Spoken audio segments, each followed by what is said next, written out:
Assalamualaikum warahmatullahi wabarakatuh. Muslimah yang dirahmati Allah, jumpa kembali di Muslimah TV. Di video ini kita akan membahas tentang bagaimana cara meraih hasil sholat istikharah. Sholat istikharah adalah anjuran Rasulullah SAW di saat kita menemukan suatu kesusahan dan kegelisahan dalam hidup. Adanya sholat istikharah yang kita lakukan menjadi bukti butuhnya kita sebagai seorang hamba kepada Allah. Istikharah secara syariat Islam adalah meminta kebaikan kepada Allah dalam perkara yang akan dilaksanakan. Dalam kitab I'anatut Thalibin dari Al-Bakri Utsmani bin Muhammad, dan disunahkan sholat 2 rakaat untuk istikharah, yaitu meminta kebaikan pada perkara yang akan ia kerjakan. Beirut Darul Fikri 2003 Masehi Juz 1 halaman 297. Seorang yang mendahulukan istikharah kepada Allah akan mendapatkan keberuntungan dari Allah, sedangkan seseorang yang meninggalkan istikharah kepada Allah berpotensi mendapatkan penyesalan di kemudian hari. Hal ini sebagaimana sabda Rasulullah SAW. Qala Rasulullah, min sa'adati bani Adam istikharatullah, wa min sa'adati bani Adam ridhahu bima qadahullah, wa min siqwati bani Adam tarkuhu istikharatullah, wa min siqwati bani Adam sakhatuhu bima qadallahu azza wa jalla. Yang artinya Rasulullah SAW bersabda, salah satu bentuk keberuntungan anak Adam adalah ia beristikharah kepada Allah, dan salah satu bentuk keberuntungan anak Adam adalah ridho dengan putusan yang Allah tetapkan. Salah satu bentuk kecelakaan anak Adam adalah ia meninggalkan beristikharah kepada Allah, dan salah satu bentuk kecelakaan anak Adam adalah benci dengan keputusan yang Allah berikan. Hadis riwayat Ahmad. Adapun di antara bentuk hasil istikharah adalah: 1. Ditakdirkan oleh Allah dengan perkara yang lebih baik dari yang kita harapkan. Seorang yang sholat istikharah berarti meminta kepada Allah agar diberikan perkara yang terbaik. Terkadang suatu hal yang kita yakini baik ternyata ada banyak hal yang jauh lebih baik hasilnya yang telah dipersiapkan Allah bagi kita.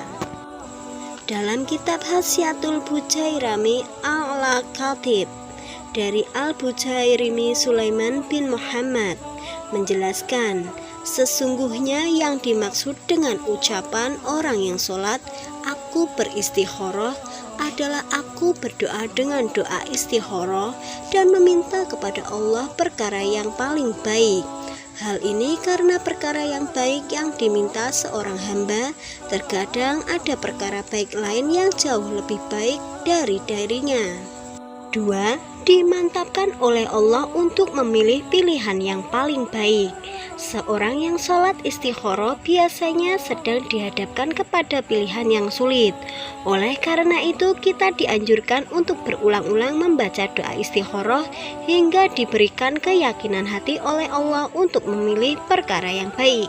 Seandainya setelah kita berulang-ulang membaca doa istikharah tetapi belum mendapatkan kemantapan hati dari Allah, maka hendaknya kita melaksanakan pilihan yang telah kita putuskan. Seperti yang dijelaskan oleh Muhammad Nawawi Al-Bantani, Nihayatuz Zain, hendaknya ia menyebutkan hajatnya dalam doa istikharah. Kemudian ia melakukan perkara yang dilapangkan dadanya untuk mengerjakannya. Apabila belum terlihat keadaan dilapangkan dada dalam kesempatan pertama, maka hendaknya ia ulang-ulangi di luar sholat istikharah. Apabila tetap tidak mendapatkan sesuatu, maka hendaknya ia berpasrah atau bertawakal kepada Allah serta mengerjakan perkara yang ia putuskan. Beirut Darul Fikri 2002 Masehi halaman 106. Kita diperintahkan oleh Allah untuk sholat istikharah dalam setiap akan mengerjakan perkara apapun, baik dalam perkara yang kecil maupun perkara yang besar. Hal ini sebagaimana dalam hadis riwayat Bukhari yang menjelaskan, diceritakan dari sahabat Jabir. Beliau mengatakan Rasulullah SAW mengajarkan kami untuk beristikharah dalam segala sesuatu, sebagaimana beliau mengajarkan kami surat dari Al-Quran. Tidak perlu merasa enggan sholat istikharah karena dosa kita yang menumpuk, karena kita harus meyakini bahwa Allah, Zat yang Maha Penyayang, pasti menolong kita. Kita melakukan sholat istikharah berarti kita butuh kepada Allah serta kembali untuk berserah diri kepadanya. Hal ini dikuatkan dengan firman Allah, Qul ya ibadiyalladzina asrafu ala anfusihim la taqnatu mir rahmatillah innallaha yaghfirudz dzunuba jami'an innahu huwal ghafurur rahim. Yang artinya, katakanlah wahai hamba-hambaku yang melampaui batas terhadap diri mereka sendiri, janganlah kamu berputus asa dari rahmat Allah. Sesungguhnya Allah mengampuni dosa-dosa semuanya. Sungguh Allah adalah Maha Pengampun, Maha Penyayang. Quran Surat Az-Zumar ayat 53. Kesimpulan di sini adalah salat istikharah dilaksanakan ketika kita menghadapi kondisi di mana kita sendiri tidak tahu mana pilihan yang terbaik.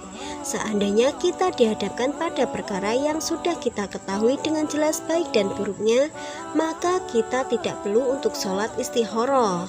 Misal contoh, ada ajakan untuk beribadah atau berbuat baik, maka tidak perlu istikharah untuk segera melaksanakannya. Misal yang lain, ada ajakan untuk berbuat maksiat atau berbuat jahat, maka tidak perlu istikharah untuk segera menolaknya. Al-Adawi Ali bin Ahmad, Hasyiah Al-Adawi ala Muhtasar Al-Khalil, dari Kairo, Maktabah As-Sarkiyah 2002 Masehi, juz 1 halaman 36. Hendaknya kita bermusyawarah terlebih dahulu dengan orang-orang yang bijaksana sebelum kita sholat istikharah dan berpasrah diri kepada Allah.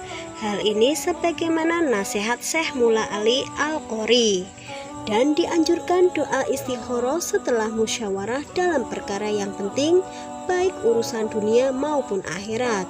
Dan minimal doa istikharah adalah, Ya Allah, pilihkanlah untukku dan jangan pasrahkan aku kepada pilihan hawa nafsuku. Dari Al-Qori Mula Ali Mirqatil Mafatih Darul Fikri 2002 halaman 3326. Sampai di sini video kita kali ini. Terima kasih sudah menonton video kami Muslimah TV. Wassalamualaikum warahmatullahi wabarakatuh.